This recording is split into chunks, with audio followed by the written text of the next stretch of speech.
شێتانە عاشقی ڕیاڵ مەدریدە کاتێک بەرشەلۆنە دەیباتەوە دەگری. کارەسەتێکی ژیانی وای لێ دەکات هەموو شتێک لەدەست بدات. ئەوەی نایزانن دەربارەی هێرشبەرە نوێیەکەی ڕیاڵ مەدرید لەم ڤیدیۆیەدا بیزانە. ژیان سوپرایزێکی چاوەڕوان نەکراوی پێبوو بۆ هێرشبەری ئیسپانی خۆسێلۆ. ئەویش گەڕانەوەی بوو بۆ یانە دڵخوازەکەی ڕیاڵ مەدرید دوای 13 ساڵ کەوە گەنجێکی زوڵم لێکراو یانەکەی بەجێهێشت بوو.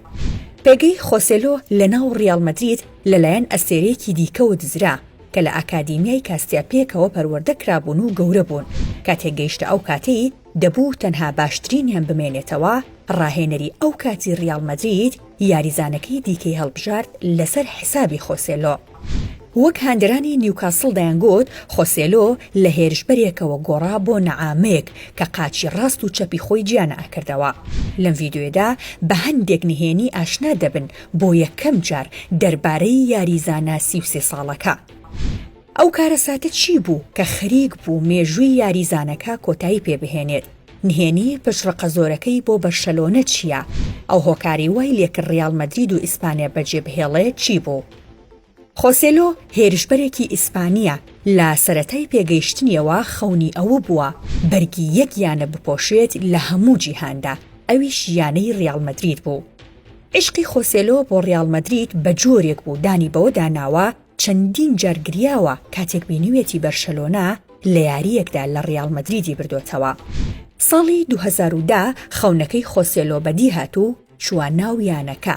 لەو کاتەدا یانەی لاوانی ڕیاڵ مەدرید جممەی دەهات لە یاریزانی بەتوانە، لە نێواندا مۆراتا و کارڤاخال و ناچۆ.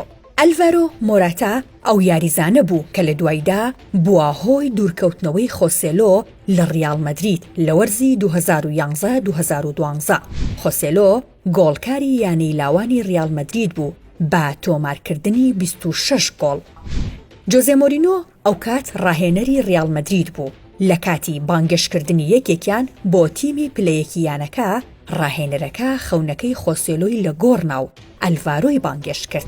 هەر بۆیە خۆسێلۆ بڕیاریدا ئیسپانیا بەجێ بهێڵێت و ڕوو بکاتە ئەڵمانیا لە بۆندسلیگا یاری بکات. ئاوەڵزاوەکەی خۆسێلۆ کێیە لە ڕیاڵ مەدرید؟ خۆسێلۆ پەیوەندیەکی نزیکی لەگەڵ کارڤاخال هەیە. یاریزانەکەی هێڵی بەرگری ڕیاڵ مەدرید بە نزیکترین هاوڕێی خۆسێلۆ دادەنرێت. قەدەروای کرد خۆسێلۆ و کارڤاخال هاوسەرگیری لەگەڵ دوو کچی ماڵێک بکەن، واتە بوونەتە ئاوەڵزاوای یەکتر. کارەساتێک خەریک بوو ژیانی وەرزشی خۆسێلۆ کۆتایی پێبهێنێت. لە کاتی گەنجێتی و سەرەتای هاتنە دنیای وەرزش خەریک بوو ژیانی وەرزشی کۆتایی بێت. زۆر هۆگر بوو بە نەنکی و باپیری، بەڵام قەدەروای کرد لە هەفتەیەکدا هەردووکیانی لەدەستدا.